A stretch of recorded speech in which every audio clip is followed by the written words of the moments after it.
This is Radio Health Journal. I'm Nancy Benson. This week, exploding medical myths. For example, the way most people approach taking vitamins. Just because a little bit of something can be good, can be very good, life-saving even, doesn't mean that more is going to be better. Itching, sleeping, vitamins, and other misconstrued body basics when Radio Health Journal returns. I'm Reed Pence, host of Radio Health Journal. If you enjoy Radio Health Journal, you'll also like our sister show. Here's a preview of what they're covering on Viewpoints this week. This week on Viewpoints. He was showing signs that he was in danger, but he wasn't showing them consistently to the same person. So it was as if everybody had a little piece of a puzzle. An important lesson to learn in the tragedy of Columbine. Then, Good to give kids chores. It's important to give them that responsibility so they feel like they're being part of the family, a team player, and not just getting money for it. Advice on talking to children about money. I'm Marty Peterson. and I'm Gary Price.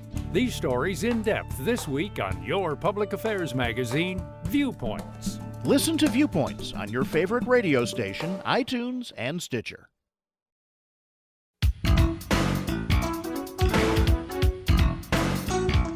A lot of people have questions about their bodies that they never bring up to their doctors. They just seem too silly. Things like, can I lose a contact lens behind my eye? Why do people have dimples? And one of Dr. James Hamblin's favorites, why do people experience itching? I wanted to start with some of these seemingly trivial questions, and the point of the answer is to show that something that seems like it should have an easy explanation just doesn't. We don't understand it, and historically it has often been chalked up to mental illness in a lot of people who keep coming back to their doctor saying they're itching, and the doctor can't find anything quote-unquote wrong with the person, can't diagnose any particular condition. Hamblin is a senior editor at The Atlantic magazine and author of If Our Bodies Could Talk, a guide to operating and maintaining a human body. There's a story of someone who had chronic itch for a long time. No one could figure it out, ended up coming to one of these itch centers and had a tumor that was causing this imbalance, that was causing them to chronically itch. It was actually this sort of cultural bias toward itch as a non-serious thing that everyone experiences. And that was what the experts I spoke to said, might have caused people to overlook it and not take it seriously. And I don't want listeners to think that just because they're itching, that means they might have cancer. It doesn't, but it's a reminder that for a lot of people, it's a serious thing. Hamblin says sleep is another issue that people don't take seriously. Young doctors, for example, are forced to discount sleep during their residencies, working shifts that are 28 hours straight. You'd think they'd admit that they're impaired by the end of those long days, but Hamblin says denial is common. We all do it. We may be walking around like zombies, but we think we're just fine. It's sort of a blindness to our own impairment. And for me, it took extreme sleep deprivation, which I went through in medical training, and all doctors do go through. After you've stayed awake for a 30-hour shift, you've experienced some really eerie forgetfulness, some swings of mood, and some possible bouts of feeling giddy or even delirious. And then you can really feel those effects. And when they're subtler, when you have gone consistently with only 5 or 6 hours of sleep and you should have been getting 7, a lot of people say, maybe I'm a little tired, but I'm functioning fine, when in fact they're forgetful, their reaction times are impaired, and we may be so used to not getting enough sleep that we don't even feel impaired at all. However, you may be surprised to learn how long some people have gone completely without sleep. Hamblin says the record, as far as he knows, is 11 days. There were Stanford researchers overseeing this, what would not now be considered a safe experiment, but was at the time fully approvable. A teenager stayed awake that long, and it raises the idea that while 7 hours tends to be the point around which we cluster, where most people need right around 7 hours, you do have this sort of bell curve and outliers who seem to be able to function just fine on much less sleep. But that doesn't mean that we should treat going without sleep as some feat of strength or accomplishment, which our society tends to do. You'd think anyone staying awake for a week and a half would suffer some pretty serious consequences. But Hamlin says this particular teenager was one of those mysterious outliers. According to reports at the time, this was in the 1960s, he had some mild impairments at certain points, but was generally fully conversant, beat one of the researchers playing pinball on something like the 7th or 8th night, so didn't at all seem like someone who was the Walking Dead. And then ended up sleeping, he said, for, I believe, 14 hours, and then got up and was fine. But isn't that the kind of stress on the body that makes people sick later? People are more likely to come down with a cold or the flu after a few sleepless nights. So many of them take megadoses of vitamin C or folk remedy immune boosters to try to stay well.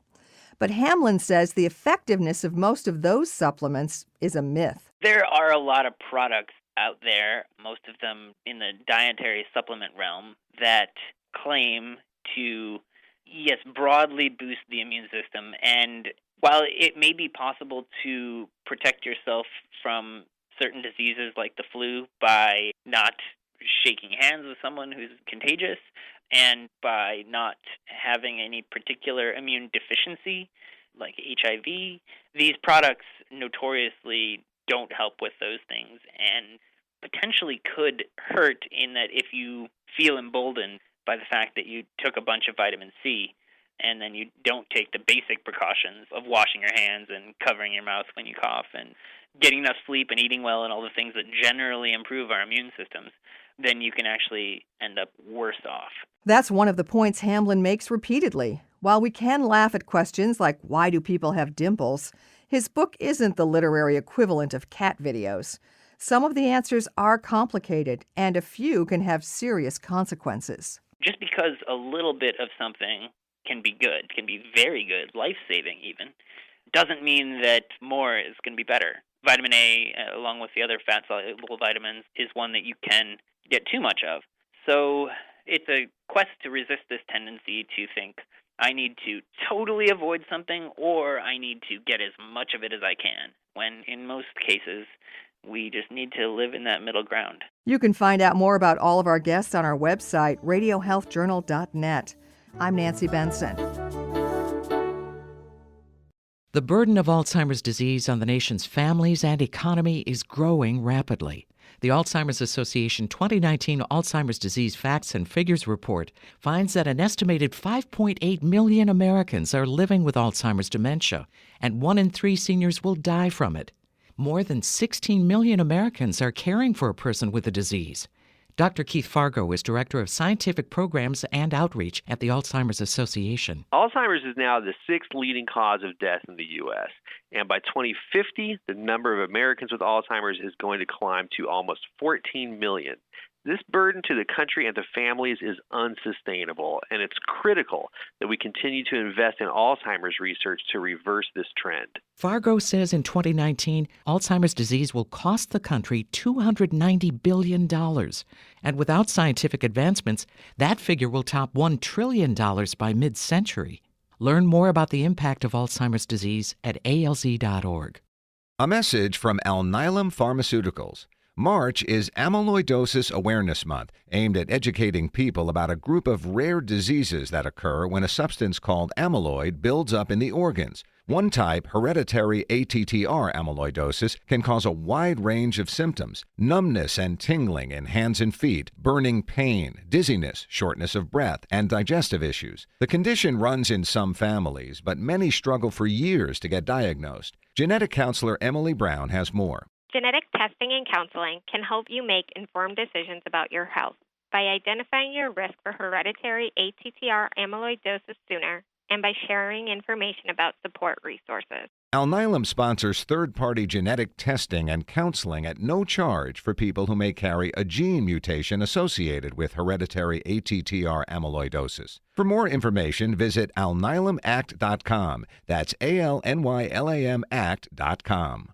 About 3/4 of people know their physical health is important to work performance. But according to a Cigna survey, even more people, 87%, say their emotional health is critical to their professional success. But do we act on it?